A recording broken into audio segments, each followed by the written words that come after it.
Battery Forum. Let me introduce myself. I'm Chris Kramer. I am the Interim President and Chief Research Officer for UL Research Institutes, one of the sponsors of the content within this forum. As most of you probably know, lithium-ion batteries, which now power so many devices in our world, in our individual lives, are tremendously useful and have created a lot of technologies that are tremendously useful, but they also pose some unique risks. And the members of this panel are here to alert you to what those risks are and what some of the mitigation strategies are and what we need to do in the future to continue advancing those. So I want to thank the U.S. Conference of Mayors, the leadership team and staff, for their support in helping to bring visibility to this issue. We at UL Research Institutes are a relative newcomer to the Conference of Mayors, so I'm going to take just a brief moment maybe and tell you a bit more about our organization before we dive in. And you already heard me give my name. There are three parts of the UL enterprise that are here today and represented by panelists. All of us are, I guess I'll call them ourselves, proud inheritors of about 130 years worth of tradition. So these names are relatively new brands, but those of a certain age, like I am, may instead remember Underwriters Laboratories, founded in the late 19th century, a not-for-profit research organization dedicated to public safety, originally focused especially on fire risks and risks associated with electricity, which was at that time a new technology.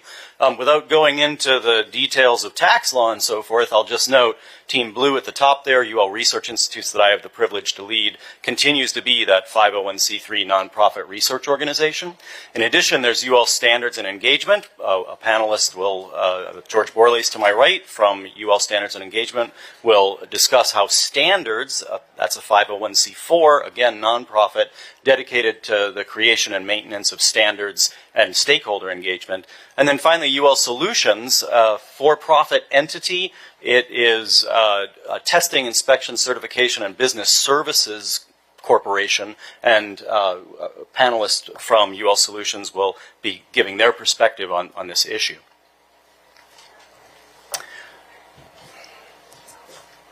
So UL Research Institutes, as a research organization, it guides its research with three grand challenge commitments. Resilience for a sustainable future. So this is really where battery technologies, renewable energy come into play, and it's why it's a topic of such interest for us.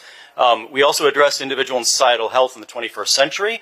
That in the 21st century to imply what have we done since the Industrial Revolution that changes the environment and hence affects human health as opposed to more traditional biomedicine, and safety at the human-digital interface. So I did sit in on the AI session yesterday. A lot of interesting safety risks associated with that technology, and we're looking to play a part. So I'm hoping we'll have more engagement with the U.S. Conference of Mayors, as I think we can bring some useful perspectives to various conversations. We are organized into a series of research institutes shown there at the left. To my right, my colleagues lead the Fire Safety Research Institute and the Electrochemical Safety Research Institute, respectively, that have the battery focus. The others are more focused on some of those other grand challenges I told you about. Those research institutes themselves, I will not, in the interest of time, read through all of those various foci, but they really address those grand challenges. So in terms of the reason we're here today, I do want to bring us right back to batteries and the fire risk associated with battery technologies. I want to remind or inform those in the room that at the last meeting of the U.S. Conference of Mayors, New York City Mayor Eric Adams sponsored a resolution that was unanimously adopted, as I recall, in support of bringing an end to fires involving lithium-ion batteries, and we'll hear more about that from Commissioner Kavanagh just in a moment. The next step, of course, is to work with congressional officials to take things that have been done at municipal levels, potentially nationwide, and to the federal level. And again, you'll hear a little bit more about that as well in the remarks from the speakers. In the interest of time, again, it's a short session. I will not introduce them with lengthy bios. You do have packets on the seats that include bios for the various panelists today. I do want to take a moment to recognize that we have the U.S. Fire Administrator, Dr. Lori Moore-Merrill, joining us today in the room. So thank you very much, Dr. Moore-Merrill, for being here. And I'll tell my fellow speakers that while I've actually taken Oh, 5 minutes. I did it. So everyone has 5 minutes, so do try to keep your remarks to that time frame. And at this point, I will turn it over to our first panelist. And that is Commissioner Kavanagh of New York City.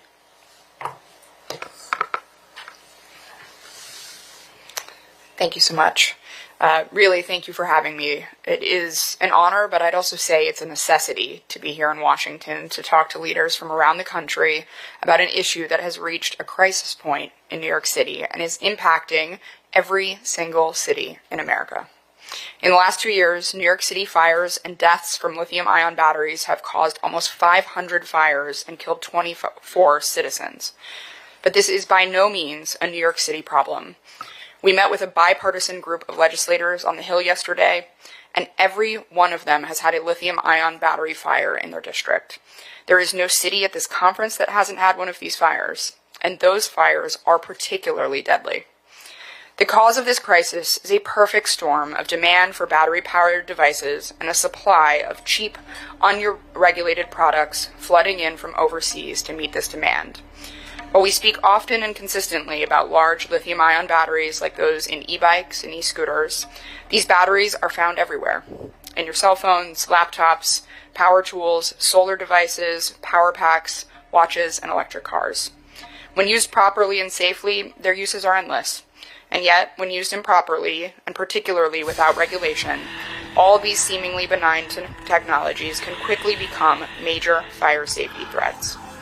The very thing that makes these batteries appealing, the ability to hold a significant charge, is also what makes them so deadly when they fail. Our fire marshals have remarked that most fires caused by arson do not cause as much damage as these batteries do when they fail. Playing to my right, as you can see, is a video of a fire that started in an e-bike shop. In the video, cameras captured the moment the fire began, first with smoke coming from the battery, and then, within 20 seconds, a shower of sparks, flames, and explosions. Just 2.5 minutes later, a wall of flames consumed the entire shop. We posted this video to social media, and in the comment section of the post, which reached more than 175,000 people, users asked these questions. Will these things explode out of nowhere? Can you create a list of batteries we should avoid? And this comment, it's crazy that these are even legal and being sold. The FDNY could not agree more, and has been, along with Mayor Adams, leading the charge to regulate, enforce, and educate around these batteries. But non-UL certified batteries are banned in New York City, and yet stores and websites continue to sell them. Our fire marshals and our Bureau of Fire Prevention have done enforcement in every single bike shop in New York City, and yet we continue to see shops reopen, often days after being shut down for selling illegal and unsafe batteries. Our firefighters and fire safety education units have done thousands of educational presentations, and yet we speak to residents who were promised their device was safe, with vendors even going so far as to apply fake UL stickers to their devices. In fact, nearly every single fire death from a lithium-ion battery in our city in the last year has been in a residential home, the one place the city can neither inspect nor enforce. And in many cases, they are in buildings that have banned these devices entirely. The reality is, if demand for cheap batteries is high, and they can be purchased from overseas without any regulation or liability when they fail, these batteries will continue to enter homes all over the country, with residents unaware of the deadly device they now have in their home. This is why it is essential that we advocate for and pass H.R. 1797, a bill that would enact a safety standard on all lithium-ion batteries used in micromobility devices. Without the passage of legislation that would require a national safety standard for these batteries, we will continue to see these enter our ports and enter cities and towns all over America. This ban would also bolster American manufacturers who already make these bikes safely, and would ensure clean energy has a future in American cities, and will protect the first responders who are increasingly responding to residential fires that are more toxic and more deadly than ever before. That is why it is crucial we act now and that we act together. Passage of this legislation is crucial, but it is only the first step in what must be a long-term, nationwide conversation. I will remind you, this is not just an e-bike or an e-scooter problem. This is a lithium-ion battery problem. This is an emerging technology problem.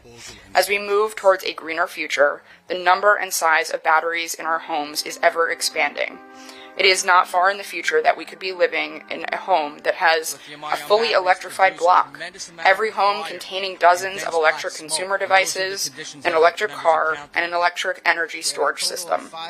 Unlike e-bikes, we must be ahead of those challenges, ensuring the safety of this technology as we build it, not after the fact, when first responders are being dispatched to a call from 911.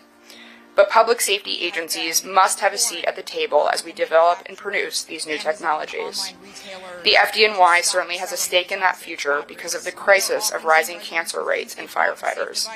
Clean technologies developed the right way will save lives, including for our members. But these technologies developed without public safety considerations will have a detrimental impact on our ability to store energy and to move to a clean energy future. Today should spur a conversation around the creation, the testing, the storage, and recycling of lithium-ion batteries and all emerging technologies, with public safety at its center. I hope you will join me in urging your local, state, and federal partners in supporting H.R. 1797, and that you will ensure that public safety agencies are at the table as new technologies are being developed. The time to act is now. We will continue to do everything in our power to keep pushing for safety around these devices on behalf of every citizen and every first responder. Thank you. Thank you very much, Commissioner Kavanagh. In the interests of making this run smoothly, we'll take questions at the end, and Commissioner Kavanagh will be here. I'm now going to turn it over to the Vice President and Executive Director of the Fire Safety Research Institute at UL Research Institutes, Steve Kerber. Thank you very much, Chris. So we've really had the privilege of studying fire, myself, for over a couple decades. And one of those things that's been consistent over that couple decades has been an outstanding partnership with the Fire Department of New York City. The number of fires they go to, the size of their department, they're the most influential fire department in the world. And it's been great to be able to have them as a partner to be able to try and give us a sense of what's happening out in the street. We can look at the theory of fire all day long, but to hear from them, something's going on that doesn't seem right. Something is happening here that is throwing our responders off. And for them to say that, it really piques our interest and causes us to want to do research with them to figure out what's going on. This has started over the last 30, 40 years as we've seen an increase in how fast fire is. So as we've introduced plastics and foams into our homes, the amount of time you have to safely get out of your home should you have a fire is the lowest it's ever been in history. So what we're seeing is it's outpacing the advancements in technology, and it's outpacing our manual response that we have in place with fire departments spread throughout our cities. So when we have a room that can go from a small flame to completely full of flames in 3 to 5 minutes if a sofa is lit on fire, and the average response time of the fire department in the United States is over 6 minutes, you start to see that we need action to happen before the fire department gets there. So we're relying upon the citizens to understand, prevent those problems, and if they should have a fire, they need to do something to make themselves savable, which is not like it used to be in the past. The fire department is still incredibly knowledgeable. The fire department is incredibly fast. The fire department is going to save those people if they put themselves in a position to be saved. So we've been studying how changes in how we build our homes and apartments has changed. We use more wide open floor plans than we ever had before. We have more plastics than we've ever had before. We build out of materials that collapse faster than we've ever seen. And now we're introducing all kinds of new technologies into homes, which tend to be new ignition sources, and in this case, speed up fire much faster. So in response to FDNY's questions, we took a test prop that we have right outside the city of Philadelphia, which is a 4-bedroom, 2-bath home, and we went and took a model of scooter, which they had predominantly seen in a lot of their fire investigations, and we put it in a bedroom to see what would happen. And what you see here is that scooter, from the first sign of smoke until fire progression compared to what happens if there was just a candle that fell on top of a sofa chair that was next to a bed in a bedroom. How long would it take to become a problem? So here you can see in less than 30 seconds it goes from the first sign of smoke, and it's about 15 seconds from when that smoke would have risen to the ceiling to get the smoke alarm to activate. I don't know how many of you and how quickly you can get out of bed, but we now have a situation that puts people in an unsurvivable thing in less than a minute. Versus the sofa and the upholstered furniture, which we thought was incredibly fast, and there we're talking 3 to 5 minutes. So it's starting to make sense why we've seen an increase in fire deaths over the last 15 years.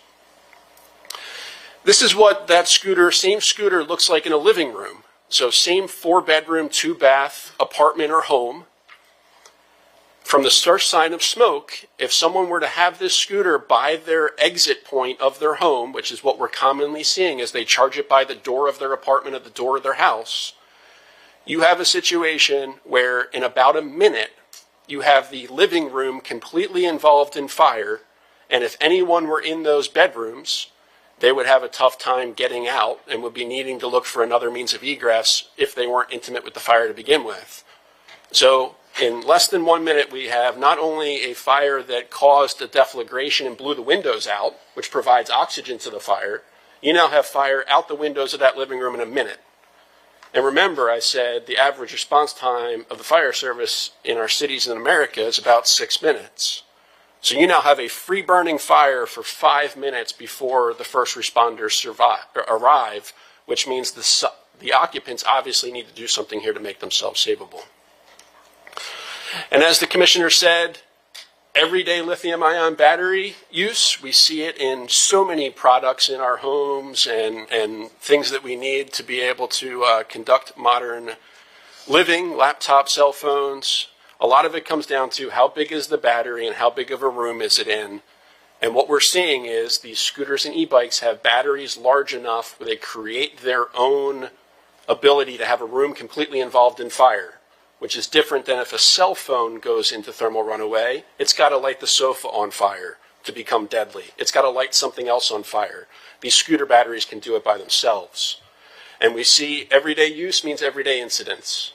Your fire departments and what they respond to every day is changing, and this new technology is linked to a lot of those challenges that they're facing and a lot of the research that we need to do to be able to get them ahead. The other thing we're seeing is a total lack of understanding of where these challenges are and what the hazard actually is. So we developed a public education campaign that is freely available, openly available, and what we've learned is either a good rhyme or a good acronym like CHARGE allows us to get that message across, because it is not a very simple message. It's not a uniform single message that needs to go to people. Not only are we trying to show that fire moves fast, but each letter in that acronym has an important message associated with it. First, choose certified products. We need products that have been tested to safety standards that we know will increase the safety of those products. We need people to handle them with care. We need them to know that they can't use mismatched chargers. They can't be buying secondhand chargers that are not able to communicate well with the battery that's in the product. We always need to start of a battery. If you hear hissing or bulging, then we need to do something. Judy will talk about recycling. We realize that you have to get out quickly. And of course, educating others, because we need to keep our friends and family safe because they don't know the problem. Passing it on to Dr. Jeevarajan. Well done getting out quickly. Yes, Judy, you're next. Thank you, Chris. Thank you, Steve. I'm Judy Jeevarajan, and I lead the Electrochemical Safety Research Institute at UL Research Institutes, and our goal is to advance safer energy storage through science. We work in 4 different areas. One is the safety research, which we've been doing for a long time. We've also started working on simulation and modeling, and we do outreach and standards. We are involved with standards, both internal to UL, as well as external to other UL, which is other standards organizations. And we also started working in novel materials and new energy forms for new energy storage systems. So you heard a lot about lithium ion, so I don't need to say too many things about it. It is used every day in our lives in many different applications. We've started using it in electric vehicles, in stationary grid energy storage systems, and they're also commonly seen today in marine as well as space applications.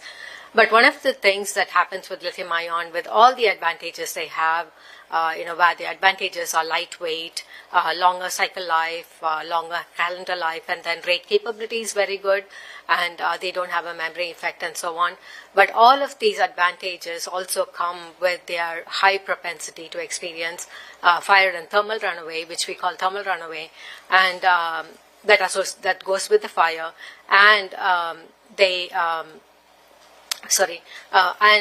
this is also difficult to put out.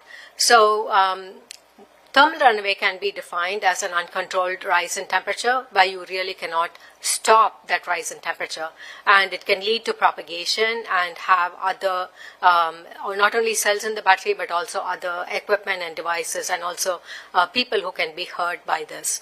And batteries contain what we call cells, and typically a thermal runaway may start in a single cell or in multiple cells, and then it propagates around the battery.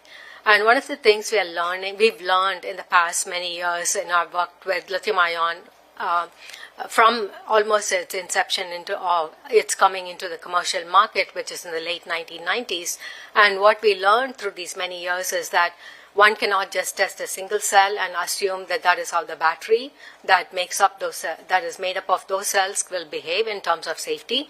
It's quite different because there are many other factors that come into play when it's a battery compared to a cell. So you can't take a cell and say, my battery is certified because a cell is certified. You've got to actually characterize both. And it's also what we are also finding is that because of the number of batteries that are produced today, number of cells and batteries that are produced today, it's very difficult to test every single battery that goes out into the market before it is put out in the marketplace. So we've seen growth in the 1990s from like 2-cell and 4-cell batteries, which went into our cameras and camcorders, to really large systems today like the electric vehicle and the grid energy storage systems. But we don't think of the expanded safety concerns with these really large energy storage systems. So some of the hazards that are caused with some of the hazard causes associated with lithium-ion cells and batteries can be categorized broadly into environmental or thermal, mechanical, and then electrical. The electrical hazards are really well understood. There are lots of ways you can protect it. Hopefully, people do put those devices in to protect them against electrical hazards. But the thermal also is well understood. But again, there's a lot of work that needs to be done to understand how it behaves in various temperature regimes and make sure that it is safe in those areas. The last thing, the mechanical, is the one that is not well understood because everything depends on how the battery is used or how the device is used. If you're using it in an e-mobility device, if people are really rough and they are going over rough terrains or they are using it roughly or dropping the e-mobility device and so on, that is going to impact the safety of the battery. So that area is something that is not fully understood, and people are putting pressure sensors in them to understand the impact that it causes when these are on the road. Another thing that Steve touched upon is charger safety. So there should be a very firm handshake between the battery and the charger. There are so many universal chargers today in the market, and people don't understand that any battery doesn't work with any charger that you buy in the market, because there should be a handshake so the charger can actually recognize the battery chemistry, and battery chemistries have different voltage ranges that they work in. So if you use a universal charger, you might inadvertently overcharge a battery or over-discharge a battery. So those are things that need to be taken into consideration. The relevant controls should be in place so those voltage ranges are controlled, and any other hazards like short circuits are also controlled. The battery health should be understood by the charger, the age of the battery should be understood, and then also the relevant charge protocols should be brought in to charge that particular battery. And another thing that also needs to be in place is the controls on the battery side. The battery should not allow any universal charger to charge the battery. And that happens with OEMs, which really high quality batteries. They do not allow any charger to charge them. You have to have that logic completed before you can charge them. And they should have their own safety controls also, which are relevant, that are in place. I also wanted to quickly mention, counterfeit or low quality cells and battery challenges. Today, this lithium-ion chemistry has become batteries have become such a lucrative business that people are just taking cells or buying cells online, even taking used cells and putting them into batteries. We were talking about the DIYs today that are already on the, on the internet that people can use. They have a lot of fun remaking batteries. But you have to remember that this chemistry is not benign chemistry, so they need to make sure that they're building it to the right controls, and it's built by a certified manufacturer. So use of poor quality components, use of poor quality manufacturing practices, and so on, and not certifying the batteries can lead to higher safety hazards than you would see in an inadvertent condition. Sure, that's it. I have some videos, but gas composition is very critical, especially for first responders and firefighters. We also see particulate emissions from these, which are, I'm going to go fast, which are actually harmful and toxic, and we are working on those aspects also. Battery storage today has become a big concern where large quantities of batteries are stored in storage facilities. There are ways to do it safely by storing it at cold temperatures. And lastly, I want to talk about the public safety campaign we have on safe recycling of lithium-ion batteries. We can speak a little bit more about this, but there is a QR code there where you can go to our site and learn more about the campaign we have on safe recycling. Concluding that these batteries should be characterized well and used, built properly and tested properly and used correctly. Handing it over to George now. So, thank you, Judy. Good morning, everybody. And as somebody who was born on Governor's Island and graduated from high school in Springfield, Virginia, I'm really honored to be up here with both Commissioner Kavanagh and Chief Butler. And it is a small world, and Washington. All right. Bottom line is, born on Governor's Island, grew up in Springfield, Virginia, so honored to be with both of you this morning. And especially to be able to talk to you all about both the e-mobility and the electric vehicle charging infrastructure, which I know is another challenge that we may not have talked specifically about yet, but is something that a lot of you are hearing a lot about in your jurisdiction. So, It's a big green area. One of the green arrows. So, we were talking about education before, and we've been conducting consumer surveys. And the most recent consumer survey, 48% of the Americans said they didn't know anything or very little about lithium-ion batteries, which is a number I always keep in mind, and that never overestimate how much people already understand about lithium-ion batteries and their problem. Understanding that there's a difference between these batteries and the alkaline batteries that they may have put in their holiday lights, window decorations the past couple months, for example. A little bit more finer point on some of this. When we talk about the e-bike issue, it is not the bike itself that catches fire. It's the battery in the e-bike that catches fire. We don't have the tires that are spontaneously combusting. But these are the owners of the vehicles, and these are electric vehicles, don't understand that it's a lithium-ion battery that powers their electric vehicle. They know it has a battery in it, but what you would say maybe a fundamental difference in the battery chemistry is a nuance lost on the public. And the same with e-bike owners, in that they know there's a battery there, but the fact it's a lithium-ion battery, again, is a distinction that they just don't understand, which means they don't understand the difference in the risks that we've already heard about with those bikes. So, and we have covered, with respect to New York City, the e-bike fires. This is only from 2021 through 2022. As Commissioner mentioned, we've all seen it that it is not a New York City problem. I think when it first came out in 21, there must have been, different voltage in hertz in New York City electricity was the theory at the time as to why all the bikes were catching fire. Clearly not the issue. It's happening in every city across.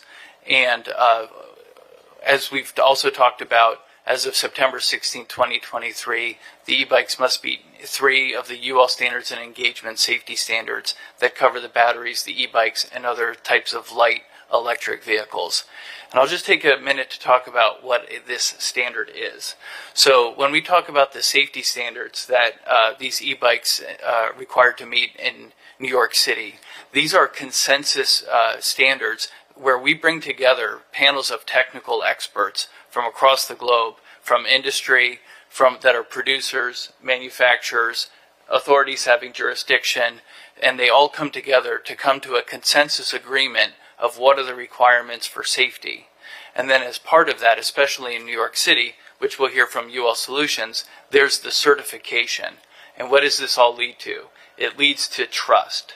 It leads to trust that if you have a battery that meets these consensus safety standards that were developed by experts, that were then tested and certified to meet that standard, that you can trust that that battery is safe compared to either the low quality, counterfeit, tampered batteries that we are seeing a lot of the fires, not just in New York City, but in other places.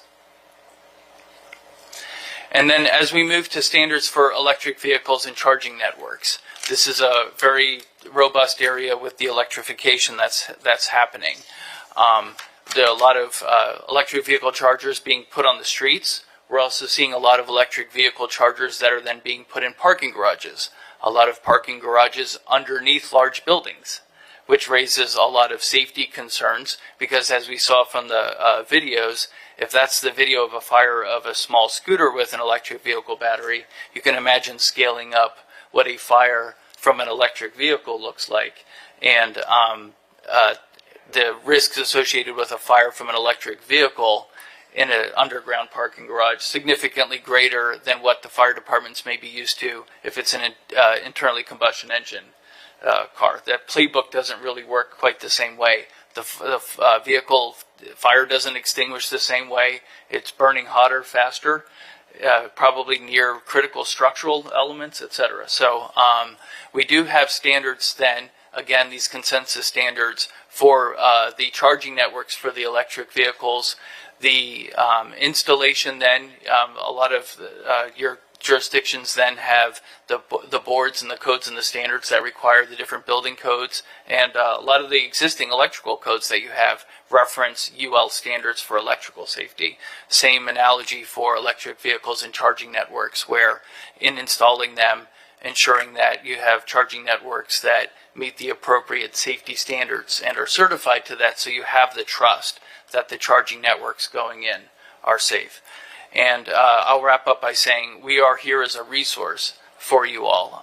We are here as a resource to provide the safety standard information and that other information that we have that helps be able to establish the trust in the charging networks and things that are going into your cities. And with that, I will turn it over to Megan. Thank you. Great, thanks. Hi, I'm Megan. I'm with UL Solutions. So UL Solutions, we are a global testing, inspection, and certification company. And you've probably seen the small circle with the UL letters in it on everything ranging from holiday lights to appliances. And what that means is that our engineers have tested and evaluated the product and determined that it meets the applicable safety standard. So with lithium-ion batteries, we've been doing certification on those since the 90s when they were first being commercialized. But the takeaway here is that for a product like an e-bike, the safety doesn't sort of stop with the battery because it's an entire electrical system. So as George mentioned, there are standards for products like e-bikes. So UL 2849 is the e-bike standard. And what I wanted to just get across with this graphic is that for UL 2849, there are requirements in there for both the battery and the battery pack, but then the electrical components that were within that e-bike. So the motor and the wiring and the circuitry, and as well as requirements around the charger. And the whole point is that it's an entire electrical system. And the testing requirements and the construction requirements are there to make sure that the safety parameters of the battery are respected and that it doesn't cause the battery to malfunction in any way that will lead to that catastrophic failure. So just to talk a little bit about compliance assessment and certification, because that term has come up a lot.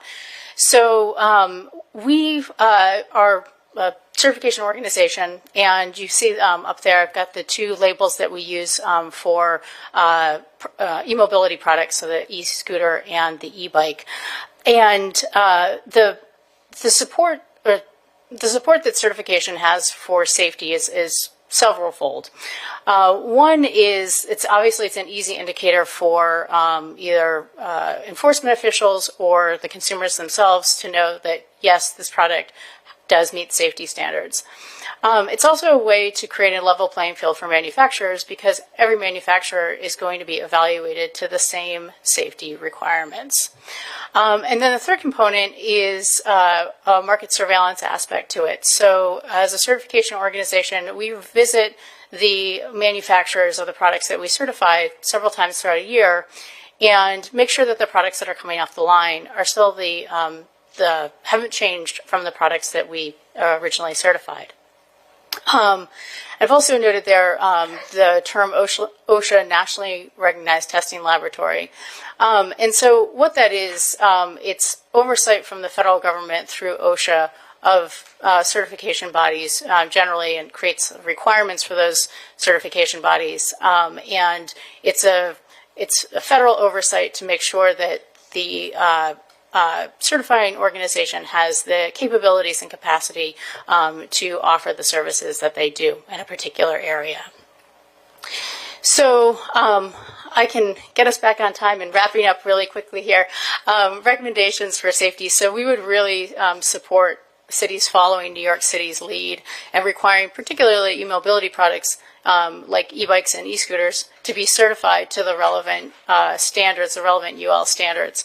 And at the federal level, we would support the same policy that the Americans should have only safe products, and that is done through adherence to those safety standards and certification to those safety standards. So that's something that the CPSC and Congress should be pursuing.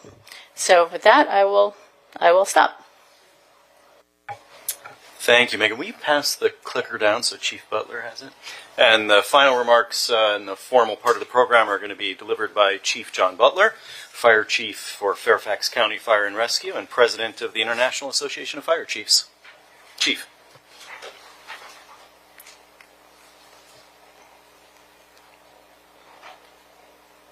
Thank you. Hello, like was said, I'm John Butler, President of the International Association of Fire Chiefs, as well as the Fire Chief for Fairfax, Virginia. And in this capacity, Fairfax County Fire Chief, this is not a singular fire department issue. It's a challenge to all of us to lead, evolve community services to the changing built environment. As community leaders, it's vital that we all understand the complexities that are leading to more complex fires due to the speed at which some of these fires occur. We're seeing more injuries. We're seeing a drastic increase in our on-scene time due to proper on-scene processing and taking vital resources from other emergency incidents.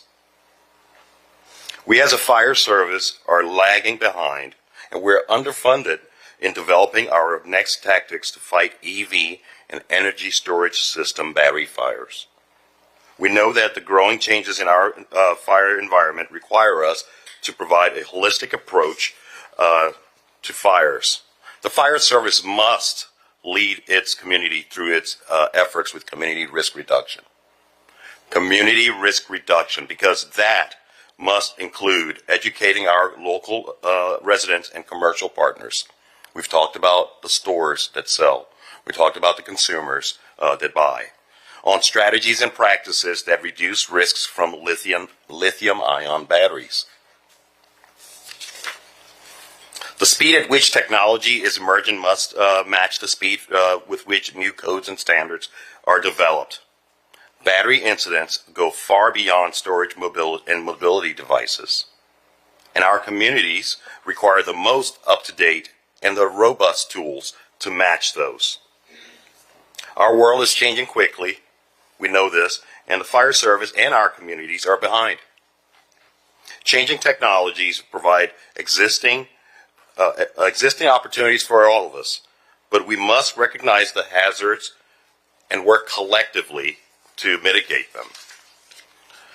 I encourage you all to not only develop fire department responses to incidents involving lithium-ion batteries, but develop proactive measures through codes, standards, laws, and education. Once the right solutions are found, increased training must follow that. I thank you for giving me some time, and this concludes my comments. Thank you. Thank you very much to all the panelists. And we have tried to leave ample time here for questions. I'll do my best to serve traffic control. If you've got a general question, if there's a specific panelist you want to address it to, you're welcome to do that too. So with that, I'll open the floor, please. Yeah, Mr. Moderator, could I ask you to allow the fire administrator to make a few remarks? By all means. Dr. Moore-Merrill. Thank you, sir. Nothing like being put on the spot, right? Good afternoon, everyone. I think we're probably approaching afternoon by now. I'm very honored to be able to be in the room right now and to hear what you just witnessed, because this is a nationwide, in fact, it is a global issue. This technology exists. It's out there. The fire risk had not been anticipated, and now we are learning as we go. So every incident that you heard from Commissioner Kavanagh, every incident that you saw in those videos is a live research project, because we learned initially how do we extinguish the fires. We're still working on that. We're learning how fast the fire moves. We are learning about how many products. And I will tell you the most recent is in the wildfire from Lahaina in Maui, where we are learning just how vast these are. Every electric vehicle that was on that island, every solar panel that was on the homes that go into one of these energy storage systems, these are all lithium ion. And those that did not explode and burn in that fire now have to be harvested, de-energized, and then disposed. We are figuring out how to recycle. So I will tell you that even there, this is why we haven't started the debris removal in earnest, is because of how many lithium-ion cells were on that island and in that wildfire. So these are things that a lot of folks don't know. The widespread, we want green technology. We want that. We need that for our climate change impact and to change that trajectory. But we must look at fire risk and not have unintended circumstances or ramifications from that technology. And so we want to be cognizant of that as we move forward. And so as a fire administrator, these are all of the things. Everything you've heard today is spot on. We are looking at this from a not only a national but a global perspective. So, sir, thank you for the moment. I really appreciate that, and I hope you've been enlightened and you do have some questions for the panel this morning. Thank you.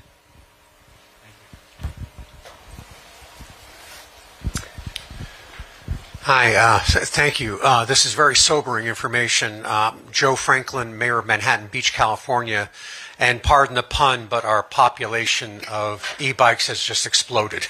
I mean, it is, and so I'm an avid cyclist. I have been for many years, and so I put together a group of parents, very creative, our police resource officers for the schools, other educators. The bike shops are participating with this, and we designed an e-bike safety program, and in the last year we educated 6,000 children on the proper use, the rules of the road. I always say, how do you expect them to follow the rules of the road if they don't know the rules of the road?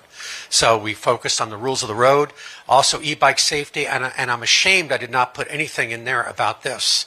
And so my question is this, do you have materials that might be, that we can go ahead and turnkey, put right in there when we're talking, because we're going to be doing this every year, and we want to do outreach to the parents and the community and everything like that. So any of those kind of materials, and I'd be more than happy to share what we've developed. It's decanted down to like a doorknob hanger that I go around on, and go to the pier and go to the beach, and I hang them on handlebars. Okay, and so it's e-bike safety on one side and rules of the road on the other. But I would love to be able to handle some of this. Put QR codes on everything. So we do have QR codes. So thank you for your help. Let me ask our existing municipal officials to maybe answer that first, if you would. Yeah, you can go to FDNYSmart.org. We've made our public safety messaging on both e-bikes and everything else public facing. It's also can be translated via our website into any language you need. So I would encourage you to utilize our materials. We also have some of the videos you saw up here we put on that website, so you can share them with folks. I think that's probably one of the biggest takeaways from this and everywhere I speak is people just don't realize how dangerous it is. So sometimes it's seeing it that we find makes the biggest difference. Others can weigh in, but certainly FDNYSmart.org, you can use any materials. That's why we make them publicly available. That website was FDNYSmart.org. For a number of reasons, I'll echo that, FDNYSmart.org. They are leading. I don't know if it's a esteemed privilege to be leading in this space, but they're leading in the mitigation and education. So I would as the president of the International Association of Fire Chiefs, I would direct you to FDNY Smart. Thanks. And then I would just add batteryfiresafety.org is our Take Charge campaign that is built for public education and 100% consistent with the messages that you would find at FDNY Smart as well. And easy to add a QR code to whatever you have already, and we'd be happy to work with you on that to come up with a best practice, because this is not just a fire issue, right? I mean, there's the rules of the road are as important, but you put the two of those together, and we're getting at safety holistically, which is really important. Typically, people forget about the fire aspect of a lot of these things. Great, thank you. And incidentally, those packets you have do have some additional resources in them, and by all means, ways to reach out to have further discussions on this. Next question, please. Yes. Lori Stone, Mayor of Warren, just outside Detroit. A lot of the focus has been around e-bikes, but, we wanted to bolster our electrical vehicles for fleet use. And my building director was the one who flagged, we have serious concerns, one, about residential. So having e-chargers that are being installed in garages that are especially attached to homes, and concerns around there, but also for the municipal, having e-chargers put into our parking garage. It's not under the building, but it's next to it. Just concerned about gas emissions for our firefighters if they're called in and damage to other vehicles in the structure. I know the focus is kind of on the mid-size batteries. Can you speak to e-vehicles too? Yeah.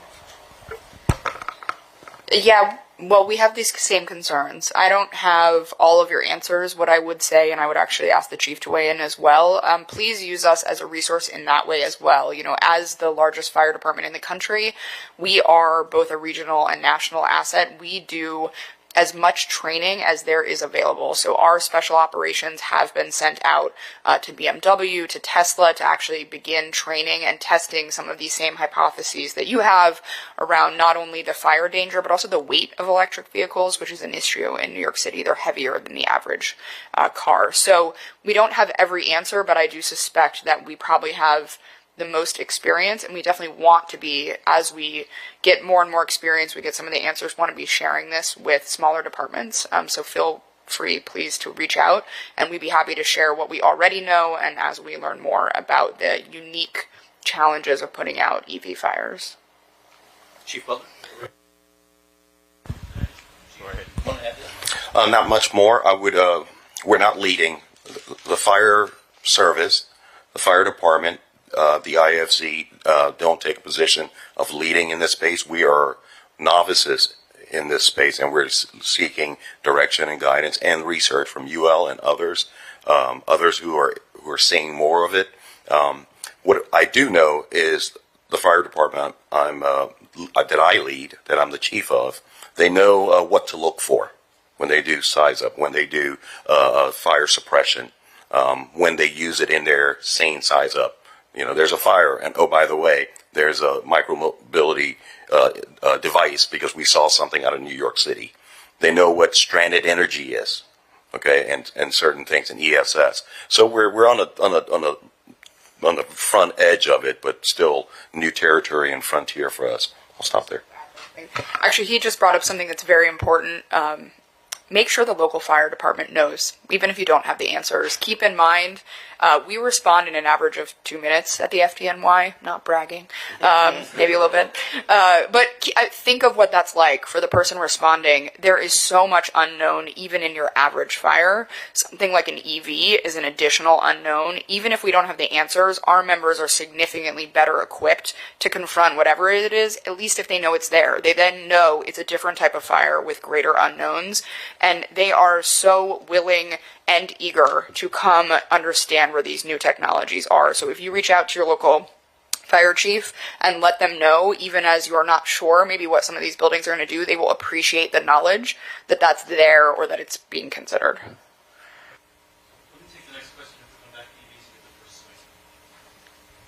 I'm Tom Roach, mayor of the city of White Plains. I'm on my 4th electric vehicle, no fires.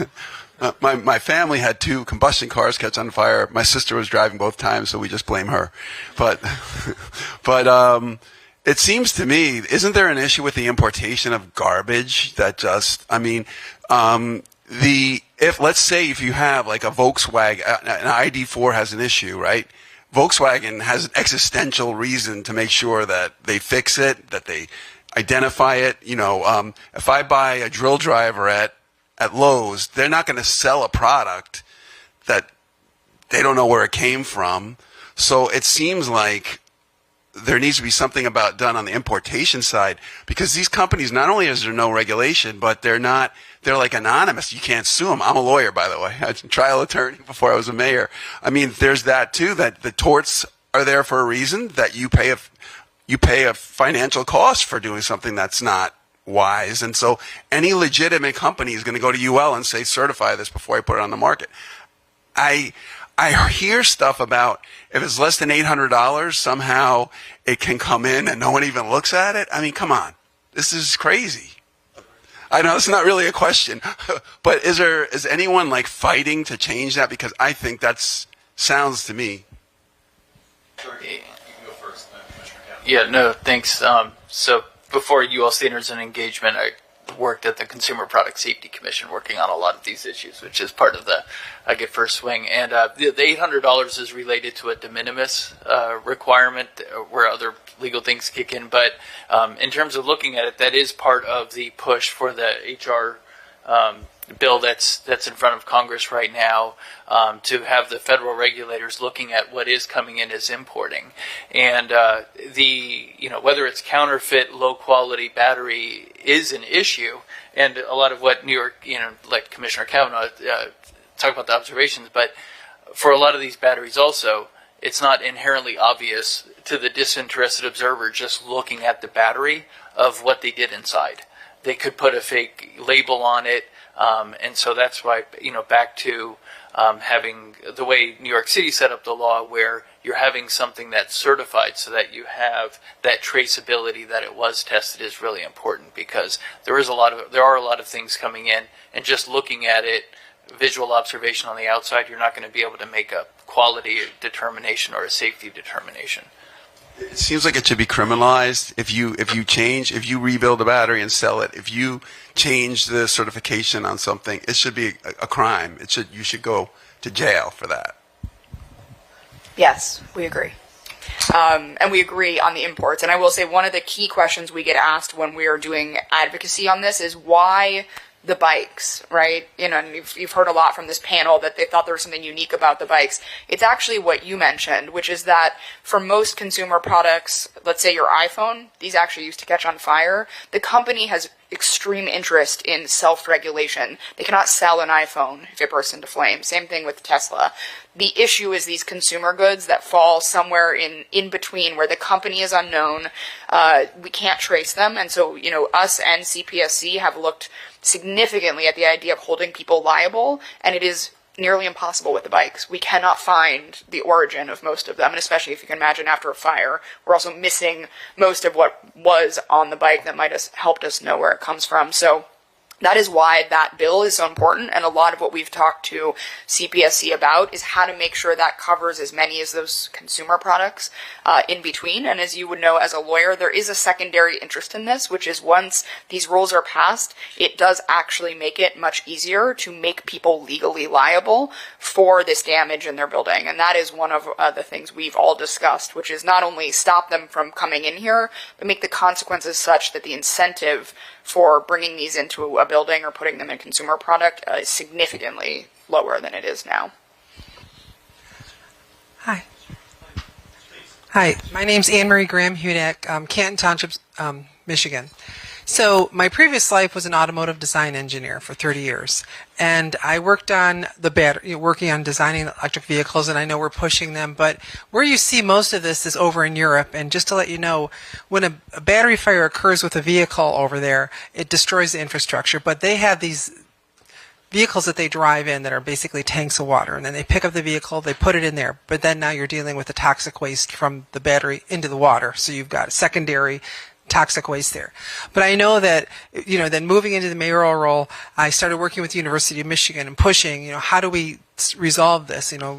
Are we looking at maybe injecting some kind of a suppression mechanism to stop the fires or containing them quickly? So I know they're working on this very hard, but I think we need a lot more money towards the research to stop these fires. But we also have to look at Europe, because Europe with electric vehicles is farther ahead of us, and so they're kind of resolving these issues more in the forefront. But I don't know, are we looking at giving more monies to these battery fires, and how do we put them on? I know the University of Michigan's working on other universities, or what kind of research are you seeing to help distinguish the fires quickly so we don't have the damage that happens? Judy, I promised you first swing. So we are working on fire suppression. So we're looking at different fire suppressants. We've been doing that for a while now. Right now, we feel water is the best, but we still have to look at high voltage and how water behaves with high voltage systems. So far, we haven't seen any arcing, but we have heard about, arcing with water. But that's what we have right now for, just using water. But going back to your question on the gases, we have seen, if the gases are trapped, the gas that comes out of it, if it exceeds LFL, and it does exceed LFL, it can cause an explosion in those confined spaces. We've also seen particulate emissions that are highly toxic. So we can talk a little bit more later about that. So I'll note, Secretary Granholm, I think, was here a little bit earlier of the Department of Energy. DOE is funding something under a program called EVs for All at the moment, and that acronym, of course, stands for something, but designed to address some of the fire risks associated. We actually are a recipient of some of that funding. So there is great interest in that topic.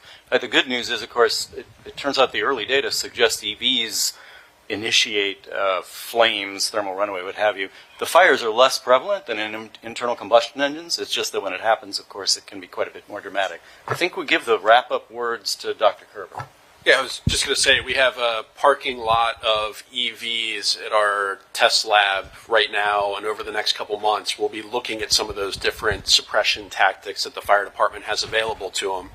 Part of the competing issue here is you need to protect those batteries from crash requirements and things along those lines, which stands in the way of putting any suppressant onto that battery and getting the water or other tool wherever it needs to go. So while Europe has pioneered some dunk tanks and roll-off dumpsters and things like that, as you point out, that is not always a practical application. Also doesn't scale very well. So as we start to see more of these on the streets, FDNY would probably need, a couple hundred roll-off dumpsters and then how do you reuse them? What do you do with the waste? All of the things that you pointed out become a major challenge, and we're also worried about scale as well. If I get phone calls from a regular basis from fire departments in cities that my city is buying 100 e-buses, and they've installed the infrastructure to charge them underneath a high-rise building in a garage, and you almost know the hazard could happen, but the codes and standards haven't caught up to what that could be, and the research hasn't caught up, because there is not a lab in the United States that can burn an e-bus right now. So we don't even fully know what that hazard could possibly be. We're extrapolating off of smaller data sets. So we got a lot to learn to figure out how to get ahead of this issue that's already running light years ahead for many of the correct reasons. We live in exciting times. And I did get the blessing to take one more question. Sal Panto, Mayor of the City of Easton, Pennsylvania. I'm glad I'm the last question because I'm going to take a little twist. Most of our fire departments in our municipalities are fire and rescue. What about the weight of EV vehicles in a parking garage? We have garages that allow electric vehicles to park. I mean, we have one in our newest garage that says no snow pile here. Well, what about the cars? Have you seen anything? I know New York had a problem with a parking garage that did collapse. I mean, you could collapse from a fire, but you can also collapse from the weight. We are looking at that, and that is a significant concern. As you mentioned, we had a collapse, and though there were structural issues with the building, there were a number of electrical vehicles, and so we looked at that as well. Could that have contributed? And then just generally, there's lots of parking garages, very old city, New York, so we're looking at that actively, trying to understand the average weight and how that might actually change the car occupancy of any given garage. I will say what Steve and Chris have both mentioned is true of us as well. The Department of Energy, I also should mention, the Department of Homeland Security Science and Technology Lab have given us significant money to operationally test some of these things. So UL is obviously doing the scientific part for us, but they are actually building towards having centers like an electrified block, so multiple electrified buses, an energy storage system, 17 EVs on a single level of a parking garage. We don't have that built yet, but they're actually working with us to build training centers so that our folks operationally can figure out what actually happens, right? Because as they've pointed out, not only does the science not know, but to some extent, none of us have looked at these things together, right? So we might know what an EV does, or what a bike does, or what a storage system does, but what if they're all in the same place? And so that's what they're helping us build towards operationally as UL and some of the other parties take on the science behind it. So again, we are the largest fire department. We consider ourselves an asset. We hope if we can learn that, we can share it with the smaller and volunteer departments around the country. May I just add one point that I want to make sure I get to say again, because I mentioned it during my speaking points, and that's community risk reduction. We have to include the community in the education and prevention. We have done rather well identifying where there's an AED, in buildings. And that information typically comes from those that live or work in those buildings. They are captured in pre-arrival incidents. They're apps. We use a lot of apps in the technology in my department, pre-arrival information. So engaging the community, they have a responsibility too to keep their firefighters safe. Okay, it's not all on us, the responders. We all own this, and they have a role. Let us know what's in the buildings. Let us know where it's kept. We educate. We put it in newsletters, in HOA. We engage them to help us help them. All right, that's one thing I want to make sure we get to say. And utilize technology. There's a lot you can do with apps. I'm not going to give a brand name, but like I said, we can use certain apps to tell us where AEDs are and certain things. So we could probably do something in that arena as well.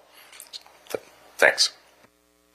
All right, I think that's a great spot to end, noting that this is a community problem. We are eager to be part of the community that helps to solve it with all of you. I'll just remind everyone that HR 1797 deserves support, and we hope that the mayors will assist in that. So thanks all for... If I could close it, Chris, please. Mayors